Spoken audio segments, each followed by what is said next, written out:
मित्रों, ये एक ऐसी स्त्री की रोमांचक कहानी है जो अपने चारित्रिक पतन के कारण मरने के बाद भी पाप कर्म उसका पीछा नहीं छोड़ता, जो उसे दूसरा जन्म लेने के बाद भी भुगतना पड़ता है।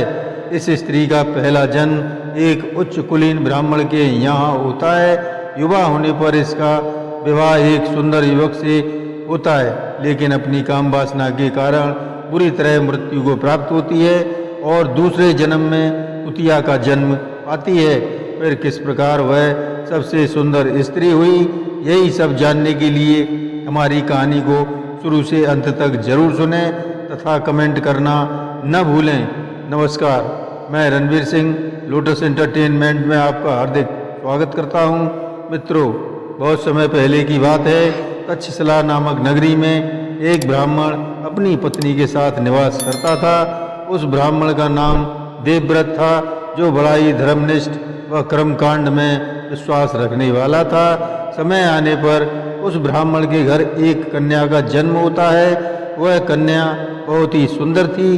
ब्राह्मण ने उस कन्या का नामकरण मालिनी नाम से करवाया। उस कन्या को देखकर ब्राह्मण बड़ा ही खुश होता। उसने अपनी पुत्री मालिनी के लिए बड़े बड़े सपने सजो रखे थे। समय अपनी गति से चलता है। वह ब्राह्मण कन्या युवा हो जाती है। तब वह ब्राह्मण अपनी पुत्री के लिए एक युवक का चयन करता है। उस युवक का नाम सत्यशील था, जो अपने नाम के अनुरूप ही सत्य व धर्म की प्रतिमूर्ति था। एक शुभ तिथि आने पर ब्राह्मण अपनी पुत्री मालिनी और सत्यशील का विवाह कर देते हैं। मालिनी अपने पिता का घर छोड़कर पिया के घर ससुराल में आ जाती है। पहले ही दिन सत्यशील अपनी पत्नी की सुंदरता देखकर चकित रह जाता है। मालिनी थी ही इतनी सुंदर कि जो भी उसे देखता वह अपना आपा खो बैठता। मालिनी की सुंदरता के चर्चे पूरी नगर में थे। सत्यशील तो सुबह शाम सिर्फ उसी के आसपास ही मंडराया करता था। विवाह के उपरांत मालिनी को पुरुष मिलन का जो परम सुख प्राप्त हुआ, उससे उसकी काया में और निखार आ गया और वह हर समय काम कीड़ा से अतृप्त रहने लगी। कुछ काल व्यतीत होने पर अधिक संभोग के कारण सत्यशील शारीरिक रूप से अक्षम हो जाता है, लेकिन मालिनी की काम वासना इतनी बढ़ जाती है कि वह अन्य पुरुषों से संबंध बनाने लगी।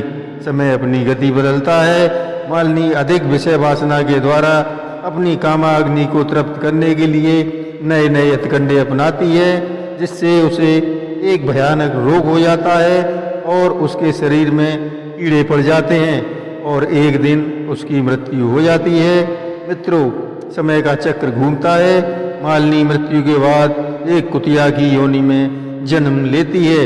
विडंबना देखिए, जिस मालिनी के शरीर में कीड़े पड़ गए थे, वही कीड़े उस कुतिया के शरीर में भी मौजूद थे। ये मालिनी के पूर्व जन्म के कुकर्मों का नतीजा था, जो उसे इस कुतिया के जन्म लेने पर भी भुगतना पड़ रहा था। वह कुतिया पद्म बंधु नामक एक वैश्य के यहाँ आश्रय पाती है और इस प्रकार उस वैश्य के द्वार पर पड़ी अपने पूर्व जन्म के पाप कर्मों को याद करके पछताती है कि काश मैंने अपने धर्मात्मा पति का सम्मान किया होता, काश प्राय मर्दों से संसर्ग न किया होता, तो शायद मेरी यह दुर्गति नहीं हुई होती। लेकिन अब पछताने का क्या लाभ, क्योंकि हमारे कर्मों के द्वारा ही हमें स्वर्ग और नरक प्राप्त होता है। एक बार उस वैश्य का लड़का गंगा स्नान करके लौटा था। उसने भारी जल में अपने पैर धोए। वह जल बहकर उस कुतिया के नजदीक पहुंच गया। उस जल के स्पर्श से उस कुतिया की इस निकृष्ट योनि से मुक्ति मिल जाती है। वह कुतिया मृत्यु के बाद स्वर्ग में एक अप्सरा होती है, जो इंद्र के दरबार की सबसे सुंदर अप्सरा थी, जो अपने सुंदर शारीरिक सौष्ठव व आकर्षक रंग रूप के कारण उर्वशी नाम से जानी जाती है, जिसने अपने मादक सौंदर्य के बल पर बड़े बड़े ऋषि मुनियों की तपस्या भंग कर दी। एक बार तो उसने अर्जुन पर मोहित होकर उससे संबंध बनाने की इच्छा व्यक्त की, लेकिन अर्जुन ने बड़ी ही विनम्रता से उसका यह प्रस्ताव ठुकरा दिया। तब क्रुद्ध होकर उस अप्सरा ने अर्जुन को श्राप दिया कि जाओ, नपुंसक होने की पीड़ा भुगतो। जब अर्जुन के धर्मपिता इंद्र को उर्वशी का कृत्य मालूम हुआ, तब देवराज ने उर्वशी को काफी लताड़ा तथा अर्जुन को क्षमा करने के लिए कहा। उर्वशी ने घबराकर अर्जुन का श्राप सिर्फ 1 वर्ष कर दिया। वह श्राप महाराज विराट के यहाँ अज्ञातवास में वरदान के रूप में काम करता है।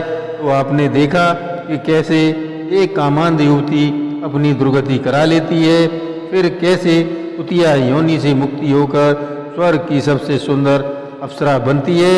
इसीलिए हमें अपने कर्मों के प्रति हमेशा सचेत रहना चाहिए। धन्यवाद। जय श्री कृष्णा।